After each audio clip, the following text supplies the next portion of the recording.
और इन खबरों से। है हकीकत, हालात जिनसे जुड़े हैं आपके जज्बात, जुनून जो बदल सकता है देश की तस्वीर, खबरें जो आपके लिए जानना है।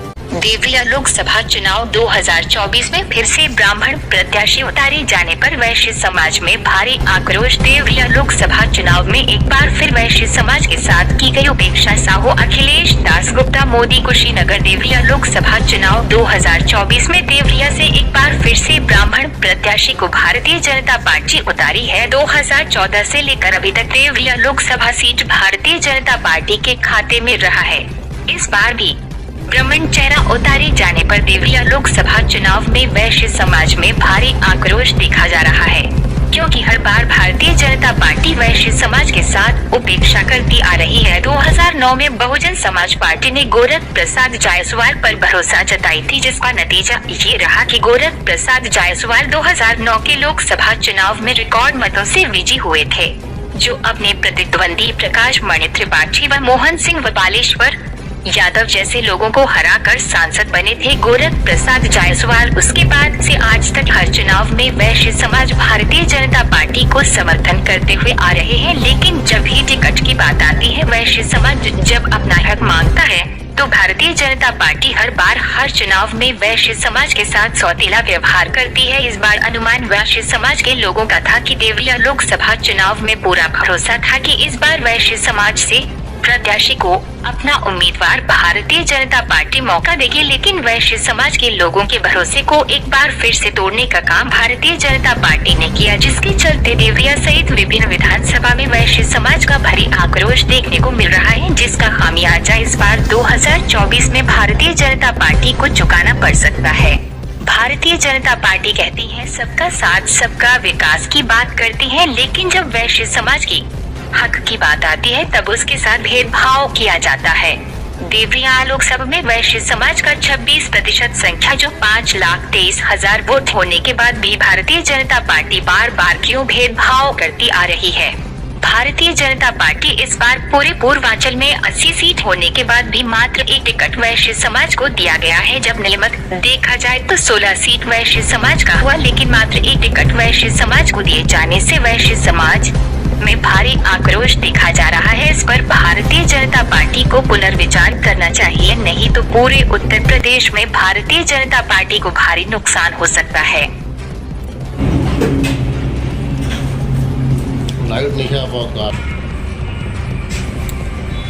ये पीसी करने का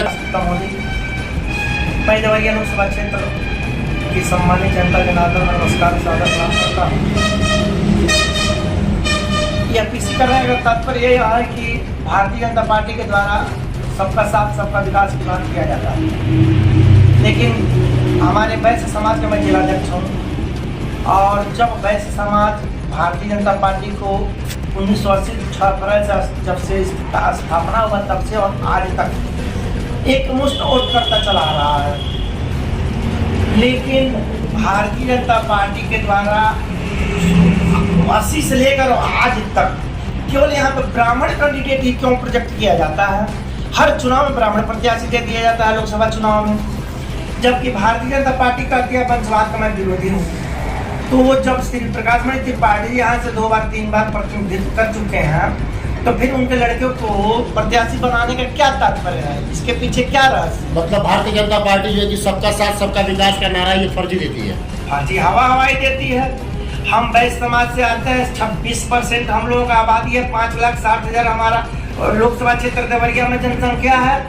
उसके बाद भी हम लोगों को देखा किया जाता है उत्तर प्रदेश में 80 सीट है, उस हिसाब से मिला लीजिए तो 16-25-80 हुआ, 16 सीट हमारे वैश्य समाज के लिए बनता है, लेकिन कहने के लिए 1 सीट दिया गया है, वो भी प्रतापगढ़। बाकी हमारा हक मार दिया जाता है, मार दिया गया है। तो हम लोग इसके लिए पूरे वैश्य समाज में बहुत भारी आक्रोश है।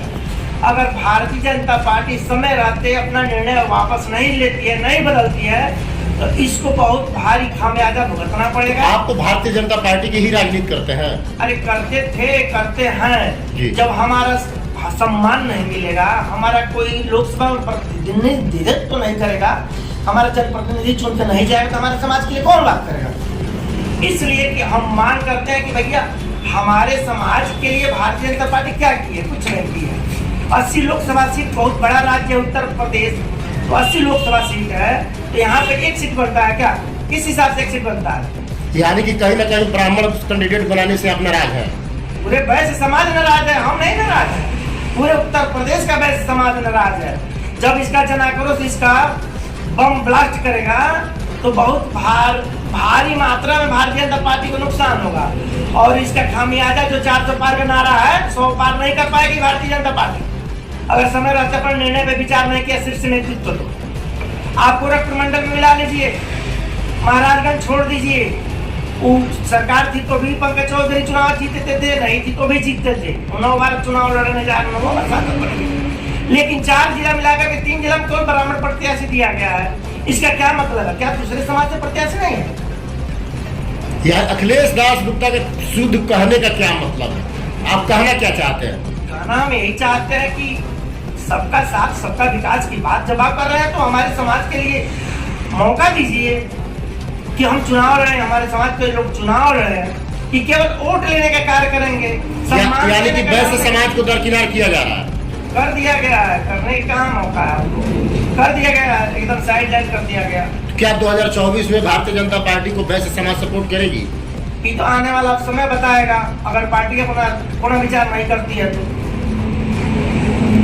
इसका खामियाजा तो पार्टी को भुगतना ही पड़ेगा। आप मिला लीजिए 2009 में गोरख प्रसाद जायसवाल को बहुजन समाज पार्टी ने प्रत्याशी बनाया। उस समय श्री प्रकाश मणि त्रिपाठी थे भारतीय जनता पार्टी से, और बालेश्वर यादव जी थे कांग्रेस से, मोहन सिंह थे सपा से। उस समय गोरख प्रसाद जायसवाल ने प्रचंड बहुमत से जीत हासिल करके बहुजन समाज पार्टी के खाते में सीट दवरिया का डाला था। क्यों? जब बसपा ने सिंबल दिया तब न चुनाव जीते। जब आप मौका नहीं देंगे तो चुनाव कोई जीतेगा कहाँ से? केवल वोट देगा क्या? ठीक है, आप तक 1 सेकंड रोक लीजिएगा। रेडी। कहने का मतलब ये है कि भारतीय जनता पार्टी के द्वारा क्या देवरिया लोकसभा क्षेत्र में बाहरी प्रत्याशी मिलता है क्या? तमकुहीराज फाइल विधानसभा में उसको प्रत्याशी नहीं मिलता है। यहाँ पे लोग नहीं है। बाबू केदार सिंह का यह सीट रहा है। यहाँ पे रामायण सिंह चुनाव लड़े थे, जो कि इतिहास पुरुष, विकास पुरुष के नाम से लोग जानते थे। तो मैं यही मांग करता हूँ कि आज तमकुहीराज विधानसभा और फाइल विधानसभा में भारतीय जनता पार्टी को नेता अन्य समाज से, अन्य बिरादरी से नहीं मिलता है, उसको सर्व समाज से लोगों को नहीं मिलता है। कोई ब्राह्मण प्रत्याशी उसको क्यों मिलता है? हर बार की बात है ब्राह्मण प्रत्याशी देती है भारतीय जनता पार्टी। ये तो शुद्ध रूप से ब्राह्मणवाद है। इसके आगे आप लोग खुद समझते हैं, क्या पता नहीं कर सकता। तो भारतीय जनता पार्टी तो सवर्णों की ही पार्टी है, तो क्यों कहती है कि सबका साथ सबका विकास का नारा क्यों देती है भारतीय जनता पार्टी? तो भारतीय जनता पार्टी खुद कहती है कि सवर्णों की पार्टी है। सवर्णों की पार्टी है तो सवर्णों कोर्ट से कौन सीट निकाल लेगी भारतीय जनता पार्टी? उसका उल्टी गिनती चालू हो जाएगा। यानी कि उल्टी गिनती चालू हो गई, चालू हो चुका है। देख लीजिए पश्चिमांचल से जो चुनाव हुआ है, देख लीजिए 100% वोट पड़ा है। ठाकुर समाज पूरा खुल के विरोध में है, 5% वोट है ठाकुर समाज का। यानी कि जो है कि भारतीय जनता पार्टी आम लोगों के साथ छल कर रही है, बहुत भारी छल कर रही है। केवल वोट लेना जानती है, सम्मान देना नहीं जानती है भारतीय जनता पार्टी। ये नाराजगी का मुख्य कारण क्या है? इस नाराजगी का मुख्य कारण है वैश्य समाज के साथ अनदेखी करना, ब्राह्मणवाद करना। यानी कहीं ना कहीं जो है कि जातिवाद करती है भारतीय जनता पार्टी, खुल के जातिवाद करती है। एक प्रधानमंत्री मोदी के नाम पे पूरा वैश्य समाज, पूरा भारत का वैश्य समाज वोट करता है, चला आएगा बस एक सीट पे। अच्छा, अखिलेश दास गुप्ता इसके पहले भी लोकसभा प्रत्याशी रहे हैं, क्या इस बार भी प्रत्याशी रहेंगे क्या? ये आने वाला समय बताएगा। तो भारतीय जनता पार्टी को उल्टी गिनती चालू हो जाएगी। ठीक है, थैंक यू।